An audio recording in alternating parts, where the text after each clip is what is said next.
beloved Boss Mike Cervera.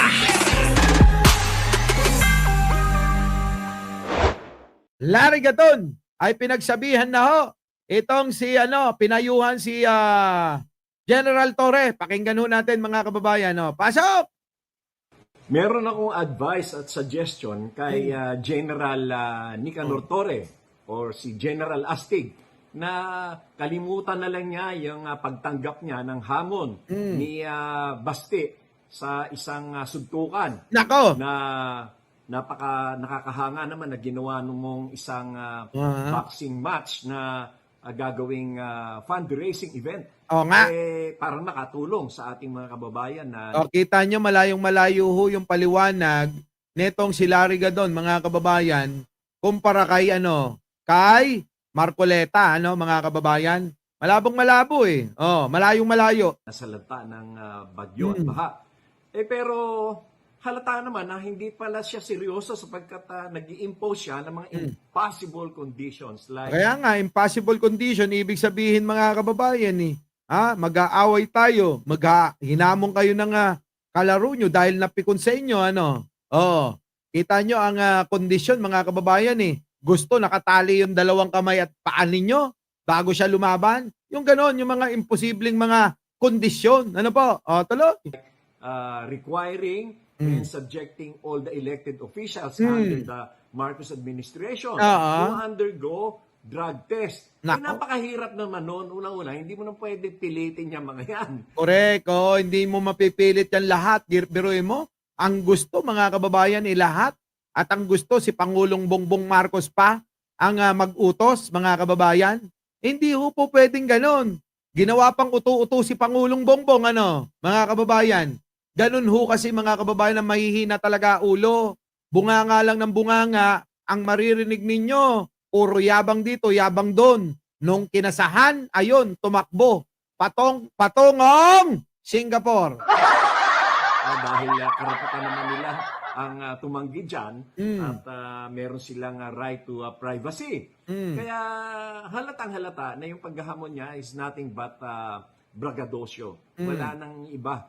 Kaya ikaw naman na General Torre, alam ko naman na you are a very sporty and very gentlemanly mong tinanggap yung kanyang hamon at may naisipan ka pa nga na to turn that match into a fundraising event. Kita nyo mga kababayan, ang ganda-ganda ho ng ginawa na ni General Torre, pero kay Marcoleta, mga kababayan, masama pa rin Di ba? Oo, kay Senator Marcoleta, masama pa rin. Di ba? Tuloy.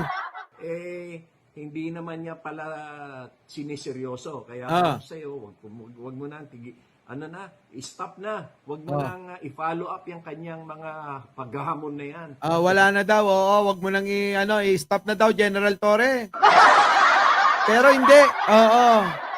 Hindi ho kasi mga kababayan, kapag tinuloy, kapag hindi tinuloy ni General Torre ang pagpunta ng nakaset up na ho na boxing ring diyan po sa may Rizal Coliseum.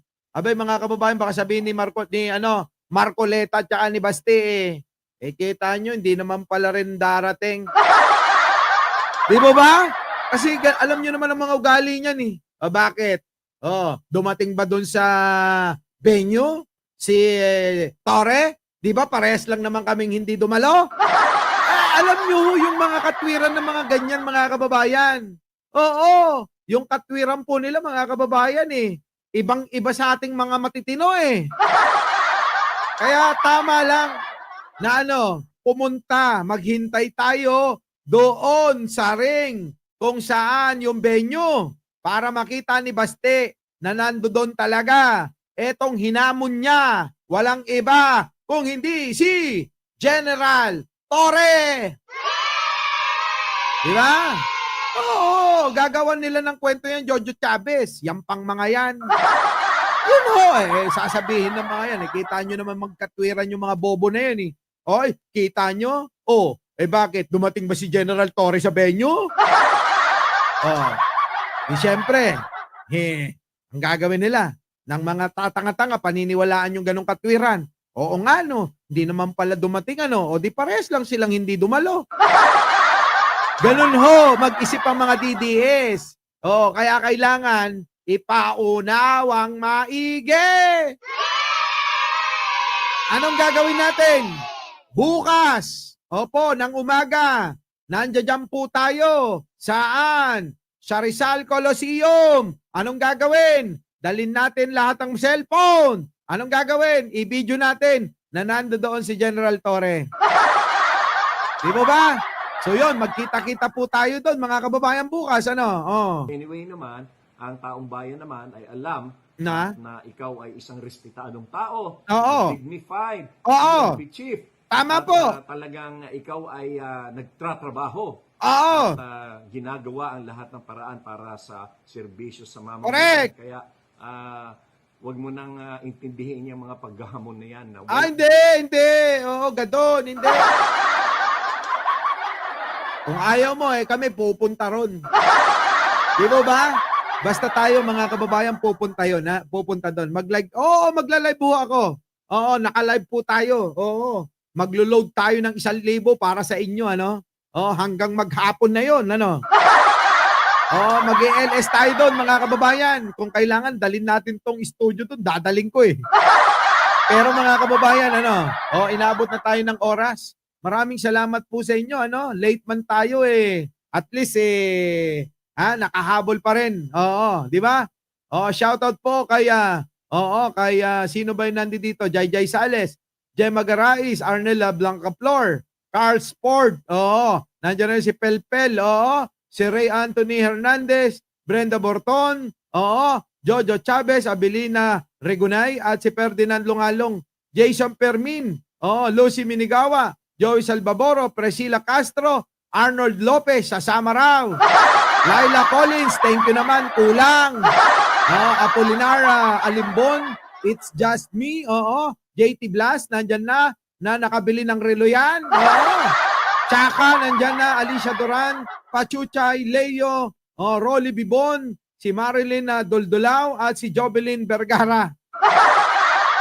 Oo, nandyan na rin si Mirashi Hercules. Opo, nandyan na rin si Joey, si Laila Rapanan, at si Laila Collins na kulang pa rin. Oo. Nandyan na rin si Paul Agostini, Miss Au, at si Mantra Season, Roden Suetos, at si Alicia Duran, si Arnel Blancaflor. Oo, sa inyo pong lahat, mga kababayan, maraming salamat sa pagsama. Ako po muli ang inyong lingkod, Mike Cervera po. Laging nagsasabing, mahalin po natin ang ating kapwa, pagdasal po natin lagi ang ating bansa. Maraming salamat po. Our beloved Boss Mike.